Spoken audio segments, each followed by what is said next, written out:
In the world of royal protocol, where every gesture is scripted and every movement calculated, there exists an unwritten rule that has governed palace life for centuries. Never, under any circumstances, break formation. Never speak out of turn. Never let personal feelings override duty. But on a rain-soaked Tuesday afternoon in London, one guard would shatter every rule he had sworn to uphold, and in doing so, would remind the world that behind the ceremonial uniforms and stoic expressions, there beats the heart of someone who understands that sometimes humanity must triumph over protocol. What happened in those 60 seconds would not only change the life of Princess Catherine forever, but would also redefine what it truly means to serve the crown.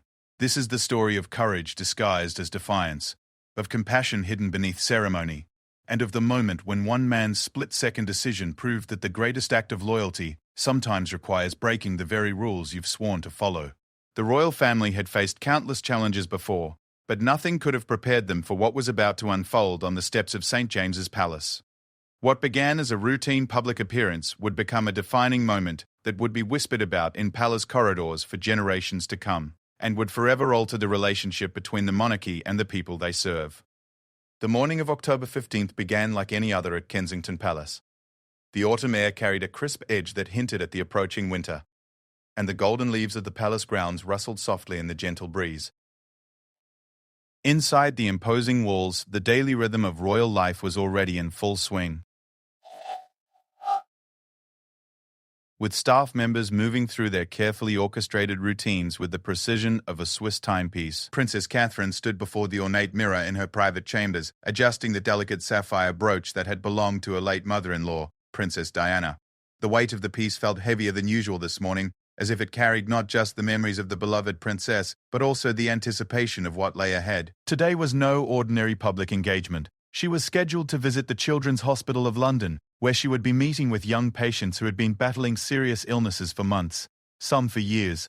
Her private secretary, Margaret Thornfield, a woman in her early 50s with silver-streaked hair and kind eyes behind wire-rimmed spectacles, entered the room with a leather portfolio tucked under her arm. Margaret had served the royal household for over 2 decades, and her experience showed in every measured step she took across the plush carpet. "Your Royal Highness, the final details for today's hospital visit," Margaret said, placing the portfolio on the mahogany writing desk near the window. "The children are particularly excited to meet you." The hospital staff mentioned that several of them have been preparing drawings and letters for weeks. Catherine turned from the mirror, her face lighting up with genuine warmth. This was what she lived for, these moments when the formality of royal duty gave way to real human connection. "Have you seen any of their artwork, Margaret? I always find their creativity so inspiring, especially given what they're going through." Margaret smiled, opening the portfolio to reveal several colorful drawings. "The hospital director shared a few with me yesterday. This one here is from Emma. She's 8 years old and has been receiving treatment for leukemia. She drew you with a crown made of flowers because, as she put it, real princesses should wear flowers, not just fancy metal." The drawing was endearingly imperfect, with stick figures and bold, uneven lines, but it captured something that professional portraits often missed. There was joy in the crayon strokes, hope in the bright colors, and an innocence that reminded Catherine why these visits meant so much to her. "And this one," Margaret continued, lifting another drawing, "is from Marcus, age 10. He's been in and out of the hospital for the past year with a rare heart condition. He drew you as a superhero because he says you have the power to make sick children feel better just by talking to them." Catherine felt a familiar tightness in her chest, the same emotion that arose whenever she encountered the incredible resilience of these young patients. She had learned over the years that children facing serious illness often possessed a wisdom and strength that humbled even the most experienced adults. They saw the world with a clarity that came from understanding, far too early, how precious and fragile life could be. "I want to make sure I have enough time with each child," Catherine said, settling into the chair beside her desk. "Sometimes I feel like these brief visits aren't enough. These children are fighting battles that most adults couldn't imagine, and they deserve more than just a quick hello and a photo opportunity." Margaret nodded, understandingly. "The schedule allows for 30 minutes in the children's ward, but I've spoken with the hospital staff, and they're flexible if you'd like to extend the visit. The children would be thrilled to have more time with you." As they reviewed the details of the visit, Catherine's thoughts wandered to her own children. Prince George, Princess Charlotte, and Prince Louis were safe at home, healthy and carefree, able to run and play and dream about their futures without the shadow of illness hanging over them. It was a privilege she never took for granted, especially on days like this when she would come face to face with families who were fighting for their children's lives every single day. The conversation was interrupted by a gentle knock on the door. Catherine's lady-in-waiting, Sarah Henley, entered with a warm smile.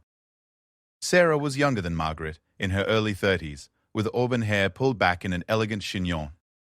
She had joined the royal household 3 years ago and had quickly become not just a trusted aide, but also something of a friend to Catherine.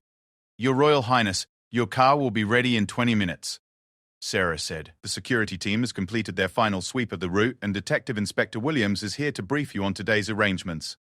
Detective Inspector James Williams was the head of Catherine's personal protection team, a tall man in his 40s with graying temples and the kind of steady presence that came from years of experience in law enforcement. He had protected members of the royal family for over 15 years, and his reputation for thoroughness and discretion was legendary within palace circles.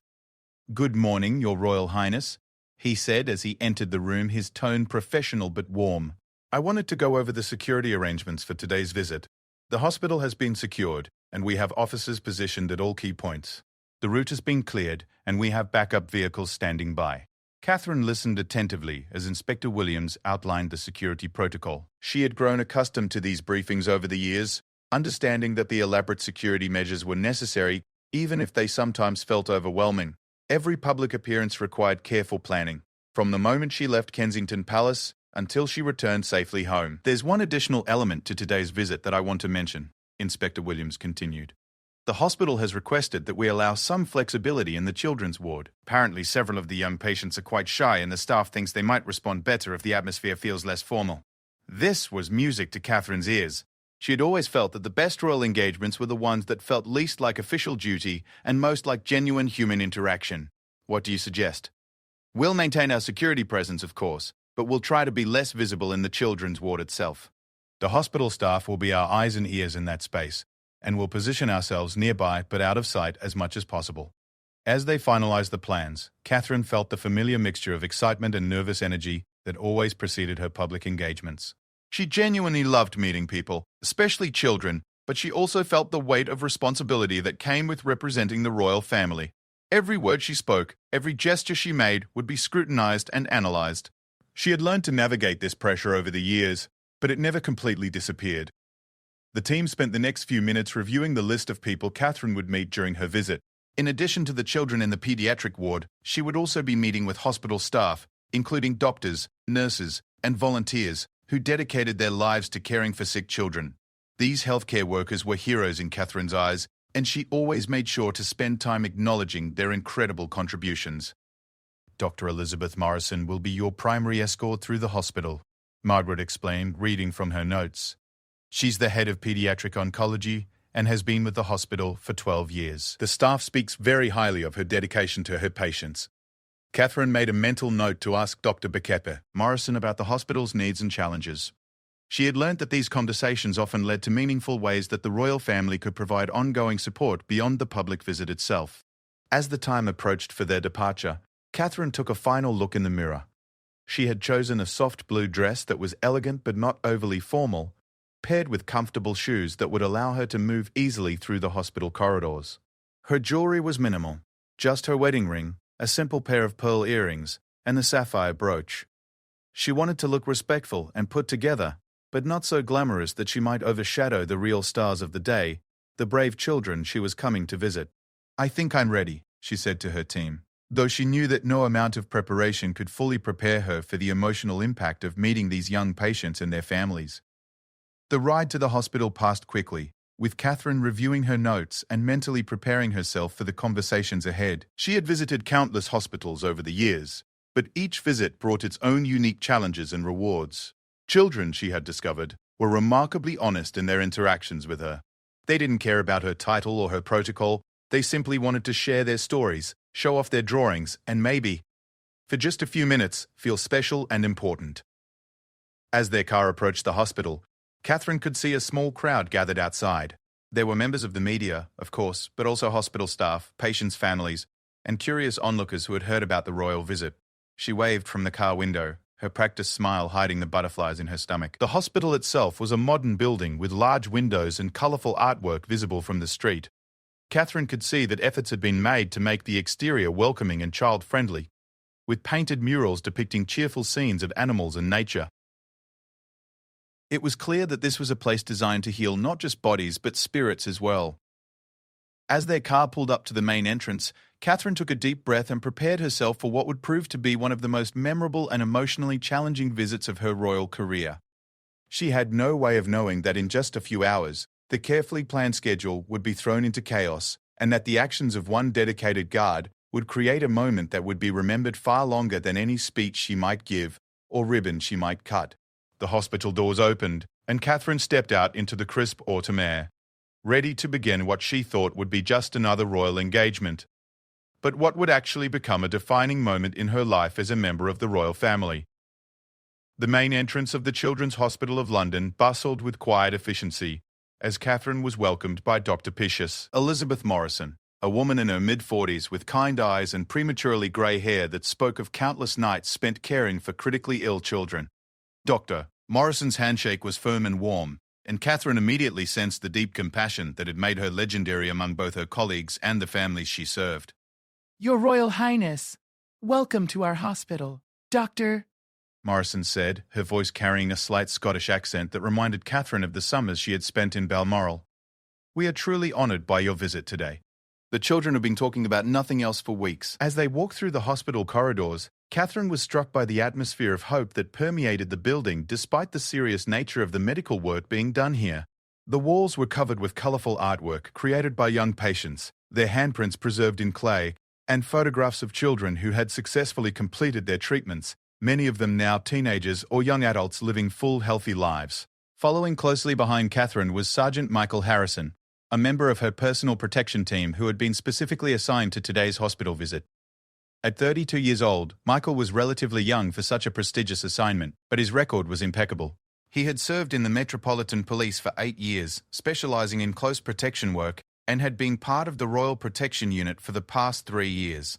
What set Michael apart from many of his colleagues was not just his professional competence, but his personal history. He had grown up in a working-class family in Manchester, where his younger sister Emma had battled childhood leukemia for 4 years before ultimately succumbing to the disease at the age of 12.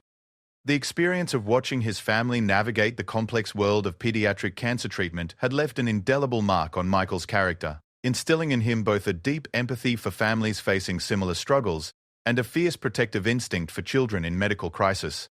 Michael rarely spoke about Emma, even to his closest colleagues.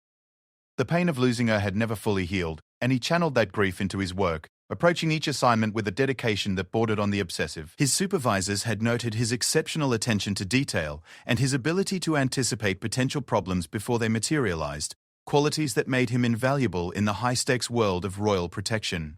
As they moved deeper into the hospital, Dr. Morrison began explaining the various departments they would visit. We'll start in the general pediatric ward, where you'll meet some of our patients who are recovering from various procedures. Then we'll move to the oncology ward, which I know is of particular interest to you given your patronage of several cancer research charities. Catherine nodded, her mind already focused on the conversations ahead. She had learned over the years that children battling serious illness often possessed a remarkable ability to find joy in small moments, and she always tried to bring that same energy to her interactions with them. Their first stop was the room of 7-year-old Lily Chen, a bright-eyed girl who was recovering from surgery to repair a congenital heart defect. Lily's parents, David and Susan Chen, stood nervously beside her bed, clearly overwhelmed by the honour of their daughter meeting the Princess of Wales. "Hello, Lily," Catherine said, settling into the chair beside the hospital bed. "I heard you're quite the artist. Would you like to show me some of your drawings?" Lily's face lit up with excitement as she reached for a folder on her bedside table. Her movements were careful and deliberate, still restricted by her recent surgery, but her enthusiasm was unmistakable. "I drew this one especially for you," she said, pulling out a colourful picture of a woman in a blue dress surrounded by butterflies. "It's beautiful," Catherine said, and she meant it. "Tell me about the butterflies. Why did you choose those?" "Because my mum says butterflies are special," Lily explained, her voice still weak from the anesthesia, but growing stronger with excitement. "They start as caterpillars, but then they change into something beautiful that can fly, just like me. I was sick, but now I'm getting better, and someday I'll be able to run and play like other kids." Catherine felt her eyes well up with tears, but she maintained her composure, smiling warmly at the little girl. "That's exactly right, Lily. You are going to do amazing things. From his position near the door, Michael watched the interaction with professional attention, but also with deep personal emotion. The sight of Catherine connecting so naturally with these young patients reminded him painfully of the visits he had made to see Emma during her treatment. He remembered how much it had meant to his sister when nurses and doctors took the time to really listen to her, to treat her not just as a patient but as a whole person with dreams and fears and hopes.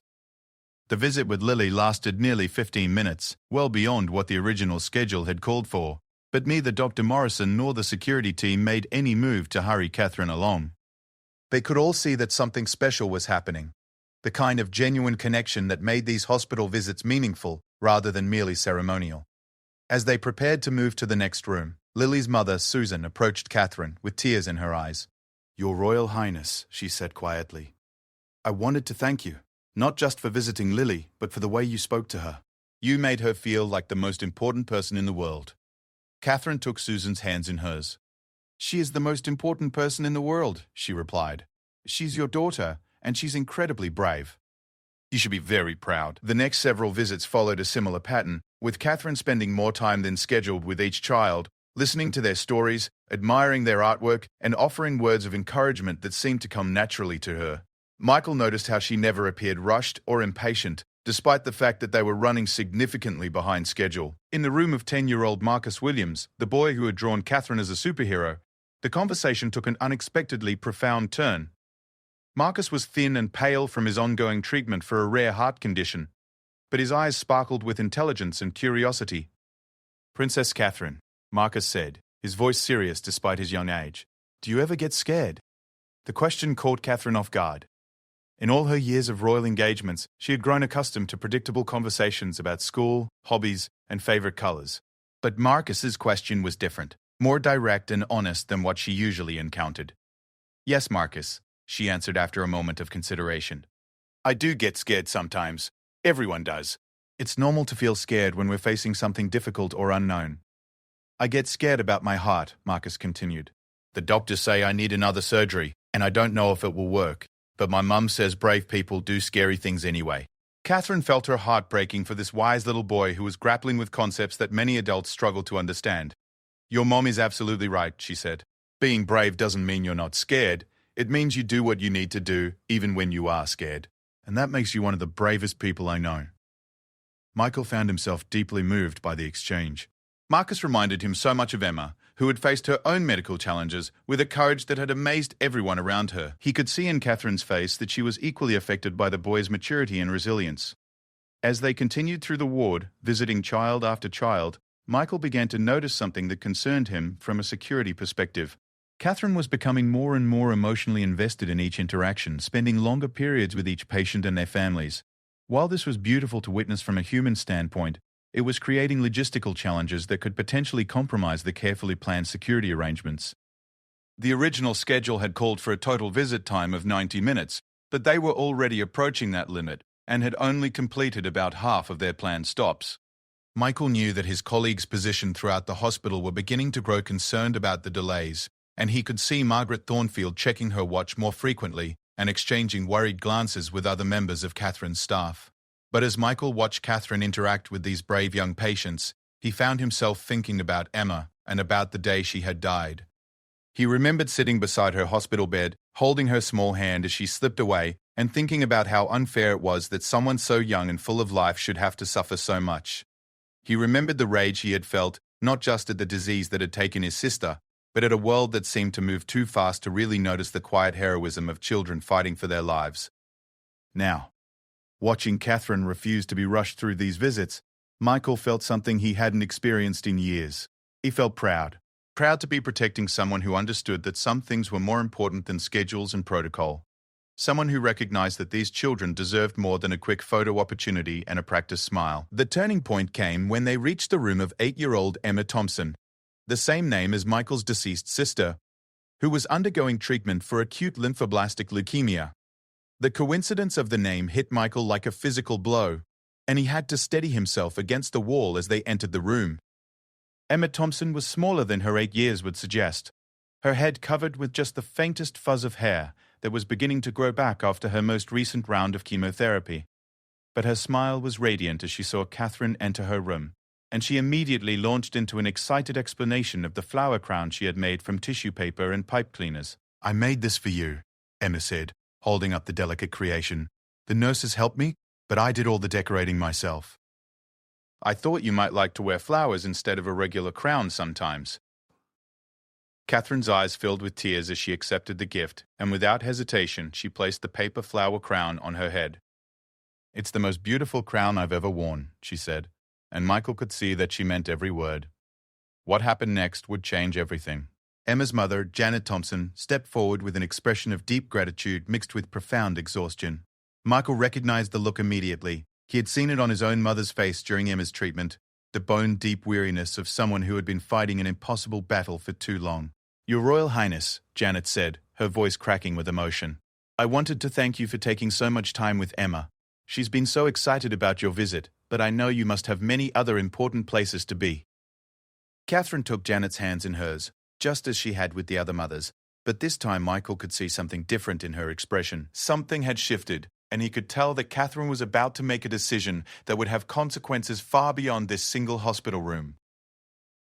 "Janet," Catherine said softly, "there is nowhere else I would rather be right now than here with Emma and with you." The words hung in the air of the hospital room like a sacred promise, and Michael felt something fundamental shift in his understanding of what true service meant. Catherine had spoken not as the Princess of Wales fulfilling a royal obligation, but as one human being connecting with another in a moment of profound vulnerability and need. Emma Thompson's face lit up with pure joy at Catherine's words, and she reached out with small, thin arms to give the princess a hug. Catherine embraced the little girl gently, mindful of the medical equipment and the fragility of her small body, but with a warmth that conveyed everything she couldn't say about the unfairness of childhood illness and the incredible strength she witnessed in these young patients every day. "Emma," Catherine said as she held the little girl, "you are one of the strongest, bravest people I have ever met. And this crown you made me? I'm going to treasure it always." Janet Thompson began to cry, not the polite tears of gratitude that Catherine was accustomed to seeing at royal events, but the deep, overwhelming sobs of a mother who had been carrying an impossible burden for months and had just encountered unexpected kindness from someone who didn't have to care but chose to anyway. Michael watched from his position near the door, his trained eye automatically scanning for potential security concerns, but his heart was completely focused on the scene unfolding before him. He thought about Emma, his Emma, and about the visitors who had come to her room during her treatment. Most had been kind, but few had possessed the rare ability to make his sister feel truly seen and valued in her struggle. Morrison, who had been quietly observing from the hallway, stepped into the room with a gentle expression. "Your Royal Highness," she said softly. "I don't want to interrupt, but I thought you might like to know that word has gotten around the hospital about your visit. We have patients and families who weren't originally on the schedule, asking if there might be a chance to meet you." Catherine looked up from her conversation with Emma, and Michael could see the conflict playing out across her face. He knew she was thinking about the schedule, about the other commitments waiting for her back at the palace, about the carefully orchestrated plans that were being thrown into chaos with every extra minute she spent here. But then Catherine looked back at Emma Thompson, still wearing the tissue paper crown the little girl had made for her, and Michael saw her make a decision that would resonate far beyond the walls of this hospital room. "Morrison," Catherine said, "how many additional children would like to meet with us today?" Dr. Morrison glanced at her clipboard, then back at Catherine with a mixture of hope and concern. "There are perhaps 8 or 10 more, Your Royal Highness. Some are patients who are feeling well enough today to have visitors, and others are siblings of patients who are here with their families. I understand completely if your schedule doesn't allow for additional visits." Michael felt his radio crackle softly in his earpiece, and he heard the voice of Inspector Williams asking for a status update.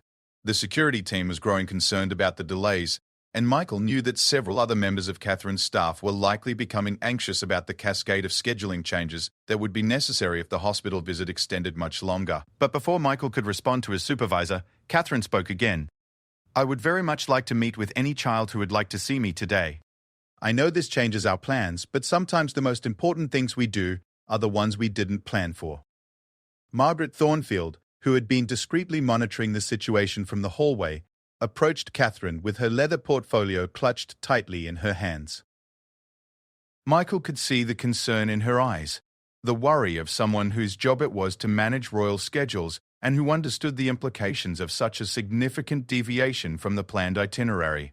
"Your Royal Highness," Margaret said quietly, "I completely understand your desire to spend more time here, but I feel I should mention that you have the charity luncheon at 2 o'clock, followed by the meeting with the Commonwealth ambassadors at 4. If we extend this visit much longer, we may need to make some difficult adjustments to your afternoon schedule." Catherine nodded, acknowledging Margaret's concerns, but Michael could see in her expression that she had already made up her mind. "Margaret, please reach out to the organizers of the charity luncheon and explain the situation. I'm sure they'll understand. As for the Commonwealth meeting, see if it can be pushed to tomorrow. I want to stay here as long as these children need me." Michael felt his radio crackle again, this time with more urgency in Inspector Williams's voice. "Harrison, what's the status on the princess's location? We're showing significant delays on our end."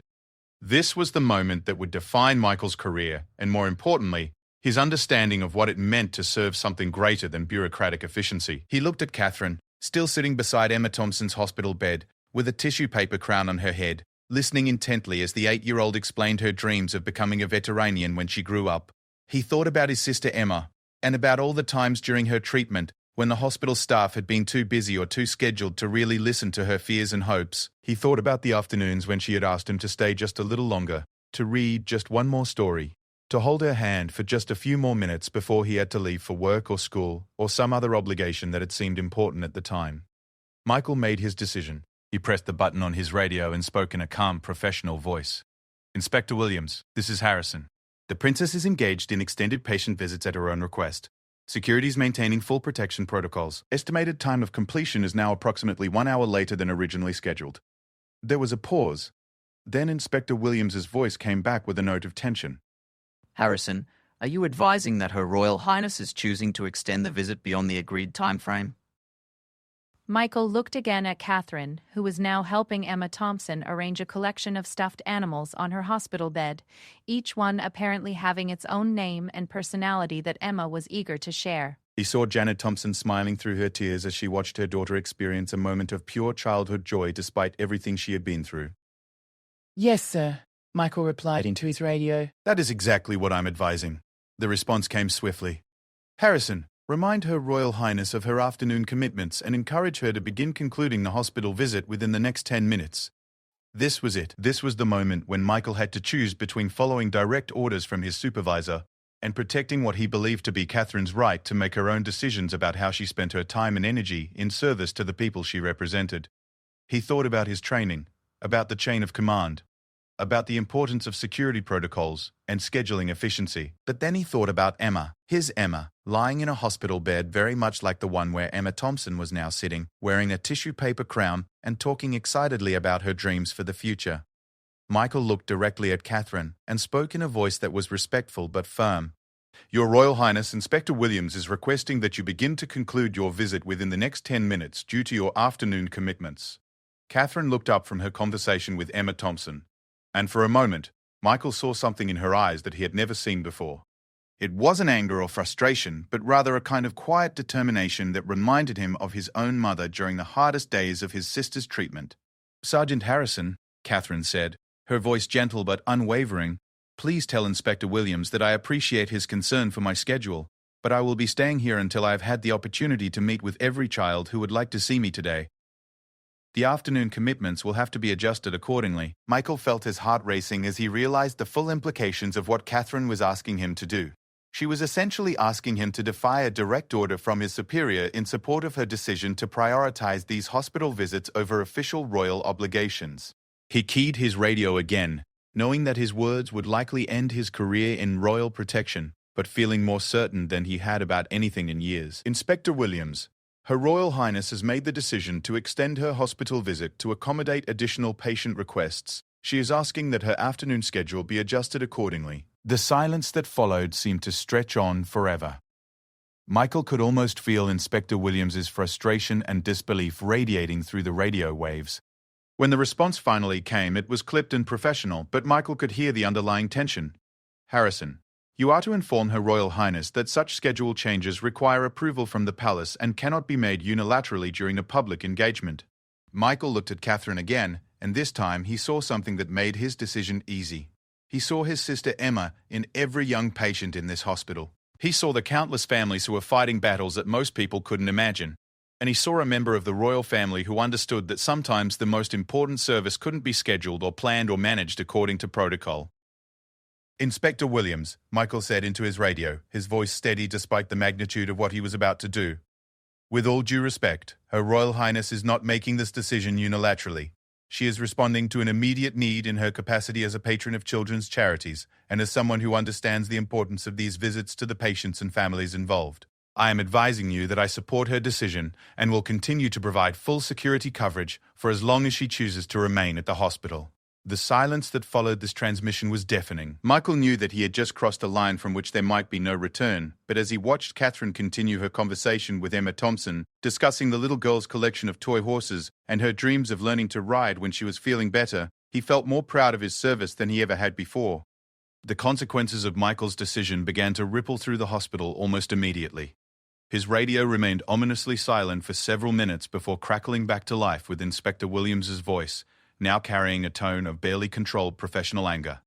"Harrison, you are to report to my location immediately for reassignment. Detective Constable Rodriguez will assume your position with Her Royal Highness." Michael felt his stomach drop as he realized that his career in royal protection was likely over. But as he looked around the pediatric ward, seeing the faces of sick children and exhausted parents who had found unexpected joy in Catherine's extended visit, he knew he had made the right choice. Catherine, who had been listening to the radio exchanges while continuing her conversation with Emma Thompson, stood up from her chair beside the hospital bed and walked over to where Michael was standing near the door.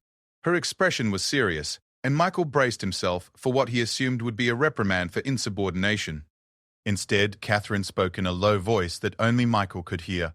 "Sergeant Harrison, I want you to know that I heard your conversation with Inspector Williams, and I want to thank you. You didn't have to support my decision, but you chose to put the needs of these children above bureaucratic convenience, and that means more to me than you could possibly know." Michael felt a lump forming in his throat as he realized that Catherine understood exactly what his support had cost him professionally. "Your Royal Highness," he replied quietly, "these children remind me of my sister Emma. She died of leukemia when she was 12, and during her treatment, the thing that meant the most to her was when people took time to really see her, to listen to her stories and treat her like she mattered. What you're doing here today, it would have meant everything to her." Catherine's eyes filled with tears as she absorbed Michael's words. She had always suspected that his exceptional dedication to his work stemmed from something deeper than professional ambition, but she had never imagined the personal tragedy that drove his commitment to protecting others. "I'm so sorry about Emma," Catherine said softly. She was lucky to have a brother who loved her so much. And these children today are lucky to have someone protecting them who understands what they're going through. Their conversation was interrupted by the arrival of Detective Constable Maria Rodriguez, a competent officer in her late 20s who had been part of the backup security team. She approached Michael with an expression of professional sympathy, mixed with confusion about the unusual circumstances of her reassignment. "Sergeant Harrison," she said quietly, "I've been instructed to relieve you of your duties. Inspector Williams is waiting for you in the hospital administration office." Michael nodded, understanding that this moment had been inevitable from the second he chose to defy his supervisor's direct orders. But before he could respond, Catherine stepped forward with an expression of quiet determination. "Detective Constable Rodriguez," Catherine said, her voice carrying the unmistakable authority of her royal position. "I appreciate you being here, but Sergeant Harrison will be remaining with me for the duration of today's visit. Please inform Inspector Williams that this is my direct request." Rodriguez looked uncomfortable, clearly caught between conflicting orders from her immediate supervisor and a direct request from the member of the royal family she was sworn to protect. "Your Royal Highness, with respect, Inspector Williams was quite specific about Sergeant Harrison's reassignment." "Detective Constable, I understand Inspector Williams's concerns, but I am making an executive decision as the principal in this protection detail. Sergeant Harrison will remain with me today, and I will personally take responsibility for any scheduling complications that result from my decision to extend this hospital visit." Word of the standoff between Catherine and her security team had begun to spread through the hospital corridors, though the patients and their families remained blissfully unaware of the bureaucratic drama unfolding behind the scenes. Morrison, who had been observing the situation with growing concern, approached the group with a diplomatic suggestion. "Your Royal Highness," she said carefully, Perhaps I could show you to our family consultation room, where you might have a private moment to resolve this scheduling matter. The room is just down the hall, and it would provide some privacy for your discussion. Catherine nodded gratefully, but then she looked back at Emma Thompson, who was still sitting in her hospital bed, wearing a bright smile and clutching a stuffed unicorn that Catherine had admired during their conversation. "Emma," Catherine said, walking back to the little girl's bedside, "I need to step away for just a few minutes to take care of something. But I promise I'm coming back to hear more about your unicorn's adventures. Is that okay with you?" Emma nodded enthusiastically. "Will you still be wearing my crown when you come back?" Catherine reached up and touched the tissue paper flowers that Emma had so carefully crafted. "I wouldn't dream of taking it off. This is the most special crown I've ever worn." As they walked toward the consultation room, Michael felt the weight of what he had done settling more heavily on his shoulders. He had defied direct orders from his superior officer, potentially compromised security protocols, and created a public relations situation that could reflect poorly on the entire Royal Protection Unit. By any objective measure, his actions had been inexcusable from a professional standpoint. But as they passed the rooms of the children Catherine had already visited, Michael saw something that reinforced his conviction that he had made the right choice. In room after room, young patients who had been energized by Catherine's visits were now excitedly sharing the experience with their families, showing off the drawings Catherine had admired, repeating the conversations they had shared, and glowing with the kind of happiness that had been rare commodities during their long medical battles. The family consultation room was small and private, decorated with soft colors and comfortable furniture designed to provide a peaceful space for difficult conversations between medical staff and patients' families. As soon as the door closed behind them, Catherine turned to face Michael with an expression of deep gratitude mixed with concern. "Sergeant Harrison," she began, "I need you to understand something. What you did back there, supporting my decision to stay with these children, it was exactly the right thing to do. But I also understand that it may have serious consequences for your career, and I don't want you to suffer professionally because you chose to support what you knew was right." Michael appreciated Catherine's concern, but he also felt a sense of peace about his decision that surprised him. "Your Royal Highness, I've been thinking about my sister Emma a lot today, and about what she would have wanted me to do in this situation. She always believed that the most important thing in life was to help people when they needed it most, even if it wasn't convenient or easy. These children needed you today, and you needed someone to support your decision to be here for them. I'm proud that I was able to be that person." Their conversation was interrupted by a soft knock on the door, and Margaret Thornfield entered the room with her leather portfolio and an expression of diplomatic concern. "Your Royal Highness, I've been in contact with the palace regarding the scheduling changes. The charity luncheon organizers are completely understanding and have agreed to reschedule for next week. However, the Commonwealth Ambassadors meeting is proving more difficult to adjust, as several of the diplomats have traveled specifically for today's appointment." Catherine considered this information for a moment, weighing her commitment to the children in the hospital against her obligations to important diplomatic relationships. It was exactly the kind of impossible choice that defined life as a senior member of the royal family, where every decision carried consequences that extended far beyond personal preference. "Margaret," Catherine said finally, "please contact the Commonwealth ambassadors and explain that I have encountered an unexpected situation that requires my immediate attention. Offer to reschedule the meeting for tomorrow morning, and if that's not possible, arrange for Prince William to meet with them in my place. I'm sure they'll understand that sometimes our service to the people requires flexibility in our formal obligations." Margaret nodded and made notes in her portfolio, though Michael could see the concern in her expression as she calculated the diplomatic and logistical complications that would result from such significant schedule changes. As Margaret prepared to leave to make the necessary phone calls, Catherine stopped her with one final request. "Margaret, I also want you to contact Inspector Williams and inform him that Sergeant Harrison is remaining with me at my specific request, and that any disciplinary action taken against him for following my direct instructions would be completely inappropriate."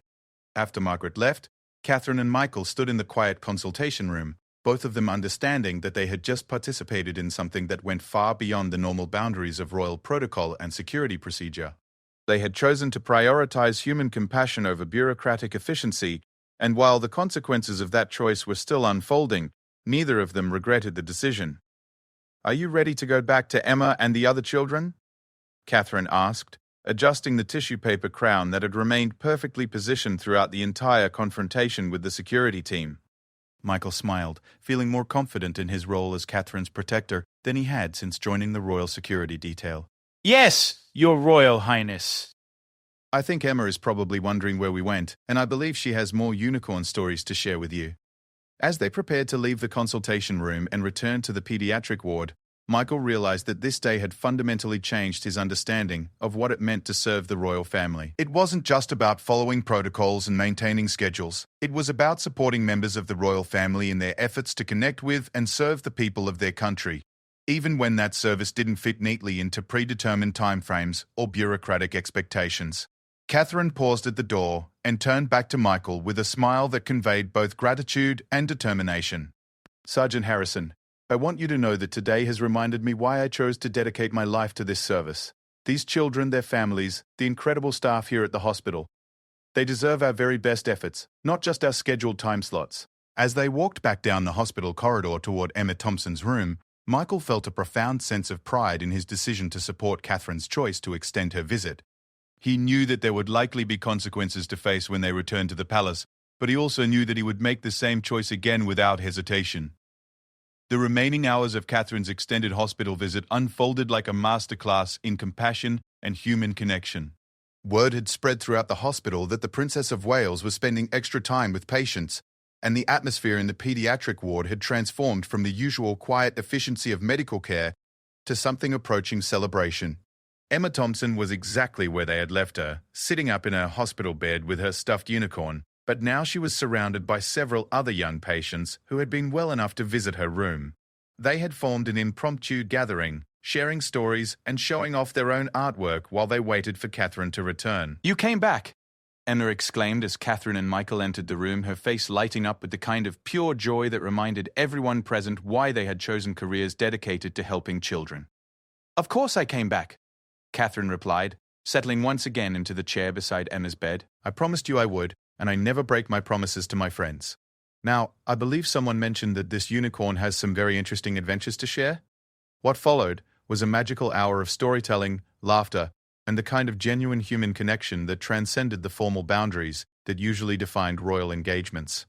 Catherine listened intently as Emma and her new friends took turns sharing elaborate tales about unicorns, dragons, and brave princesses who saved the day through kindness rather than force. Michael watched from his position near the door, maintaining his security awareness but also allowing himself to be moved by the scene unfolding before him. He thought about Emma, his Emma, and about how much she would have loved this moment. She had always been a storyteller too, creating elaborate fantasies about the adventures she would have when she was well enough to leave the hospital. Dr. Morrison appeared periodically to check on the gathered patients, but rather than enforcing visiting hours or medical schedules, she simply smiled and allowed the impromptu gathering to continue. She had been working in pediatric medicine long enough to recognize something special when she saw it, and she understood that sometimes the best medicine couldn't be found in any prescription bottle. As the afternoon progressed, Catherine made her way through the extended list of patients who had requested meetings. Each visit was unique, shaped by the personality and interests of the individual child, but all of them shared certain common elements: genuine attention, unhurried conversation, and the kind of respect that recognized these young patients as complete human beings rather than just medical cases. In the room of 12-year-old James Patterson, who was recovering from complications related to diabetes, Catherine found herself in a deep discussion about the boy's passion for marine biology. James had dreams of becoming an oceanographer, and he had spent hours during his hospital stay reading about deep-sea creatures and underwater exploration. "Did you know," James said excitedly, "that there are creatures living in the deepest parts of the ocean that create their own light? They're called bioluminescent organisms, and they're like living stars in the darkness." Catherine leaned forward with genuine interest. "That's fascinating, James. It sounds like they've found a way to bring light to places where there shouldn't be any light at all." "Exactly," James replied. My mum says that's kind of like what happens here in the hospital. The doctors and nurses bring light to dark times for sick kids like me." The wisdom of this observation struck Catherine powerfully, and she found herself thinking about how these children, facing some of the darkest challenges imaginable, somehow managed to find and create light in their circumstances. It was a reminder of the resilience of the human spirit that she would carry with her long after she left the hospital. Michael, listening to this conversation, felt once again the profound rightness of their decision to extend the visit. These weren't just brief photo opportunities or ceremonial exchanges. They were real conversations that mattered to both Catherine and the children she was meeting. As the day wore on, Catherine also spent time with the families of the patients, recognizing that parents, siblings, and other relatives were also fighting difficult battles alongside their loved ones. She met with Sarah Mitchell, whose 6-year-old daughter was undergoing treatment for a rare genetic condition, and listened as Sarah shared the challenges of maintaining hope while navigating complex medical decisions. "Sometimes I feel like I'm not strong enough for this," Sarah confided, her voice breaking slightly. "Everyone tells me how brave I am, but most of the time I'm terrified that I'm going to make the wrong choice or that I'm not doing enough to help her." Catherine took Sarah's hands in hers, offering the same genuine comfort she had provided to other parents throughout the day. "Sarah, the fact that you're here, fighting for your daughter every single day, that is strength. The fact that you love her enough to worry about making the right choices, that is exactly what being a good mother looks like. You are doing everything right." Michael watched these interactions with growing admiration for Catherine's ability to provide comfort and support that went far beyond her royal duties. She had a gift for making people feel heard and validated in their struggles, and it was clear that these conversations were as meaningful to her as they were to the families she was supporting. As evening approached, Catherine made one final visit to Emma Thompson's room, where the little girl was now preparing for sleep, but had insisted on staying awake until the princess returned one last time. "I wanted to give you something before you leave," Emma said, reaching under her pillow to pull out a small hand-drawn card. "I made this while you were visiting the other kids." Catherine opened the card to find a drawing of 2 figures standing together under a rainbow, with the words, "Thank you for staying," written in careful 8-year-old handwriting. "Emma," Catherine said, her voice thick with emotion, "this is the most beautiful thank you card I have ever received." "I'm going to keep it with me always, to remind me of our special day together." As Catherine prepared to finally leave the hospital, she was approached by Dr. Korovich. Morrison, who had been coordinating the extended visit with remarkable grace despite the significant disruption to the hospital's normal routine. "Your Royal Highness, Dr. Ball," Morrison said, "I wanted to thank you not just for the time you spent with our patients today, but for the way you spent it. You treated each child as if they were the most important person in the world, and that kind of attention is healing in ways that go far beyond what any medical treatment can provide." Catherine smiled, still wearing Emma Thompson's tissue paper crown. "Morrison, these children and their families have given me far more than I could ever give them. They've reminded me why this work matters and what real courage looks like." As they finally prepared to leave the hospital, Michael felt a complex mixture of emotions. He was proud of the role he had played in supporting Catherine's decision to extend the visit, but he was also apprehensive about the professional consequences that likely awaited him back at the palace. The drive back to Kensington Palace was quiet, with Catherine appearing lost in thought as she processed the emotional intensity of the extended hospital visit. Michael noticed that she was still wearing Emma Thompson's tissue paper crown, and he realized that she had no intention of removing it until she was safely inside the palace walls. As their car pulled through the palace gates, Catherine finally spoke. "Sergeant Harrison, I want you to know that today was one of the most meaningful days I've had since joining the royal family. What we did today, choosing to prioritize those children over bureaucratic schedules, that's exactly the kind of service I want to be remembered for." Michael felt a surge of gratitude and validation. "Your Royal Highness, supporting you today was the honor of my career. Whatever consequences I face for defying Inspector Williams' orders, I would make the same choice again without hesitation." When they arrived at the palace, they were met by Inspector Williams and several other senior members of the Royal Protection Team. Michael braced himself for what he assumed would be a severe reprimand, but Catherine stepped out of the car first and addressed the group with unmistakable authority. "Inspector Williams, I understand that there were some concerns about today's extended hospital visit. I want to make it absolutely clear that every decision made today was mine alone, and Sergeant Harrison was simply following my direct instructions. Any disciplinary action taken against him would be completely inappropriate and contrary to his exemplary service." Inspector Williams nodded professionally, though Michael could see the tension in his supervisor's expression.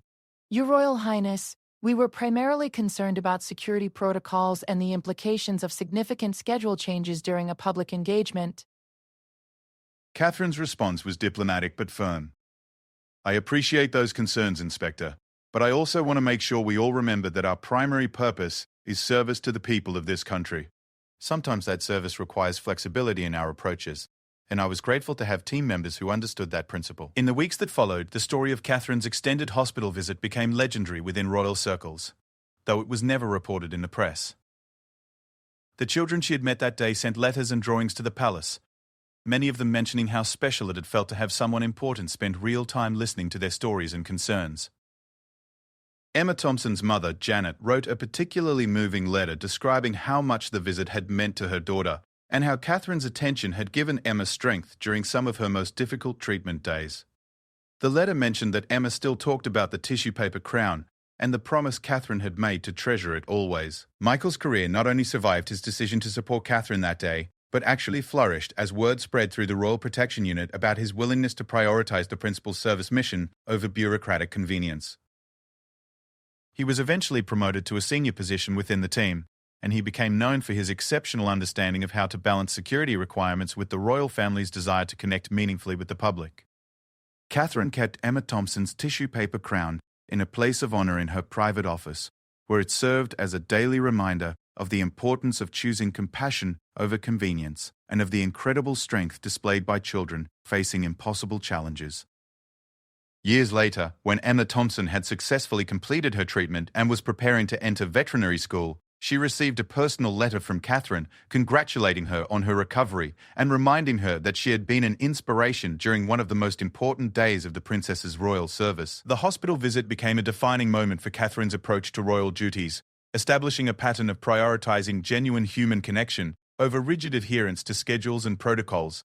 It also became a model for other members of the royal family, demonstrating how authentic service could create meaningful change in people's lives. For Michael, the day remained a source of deep pride throughout his career.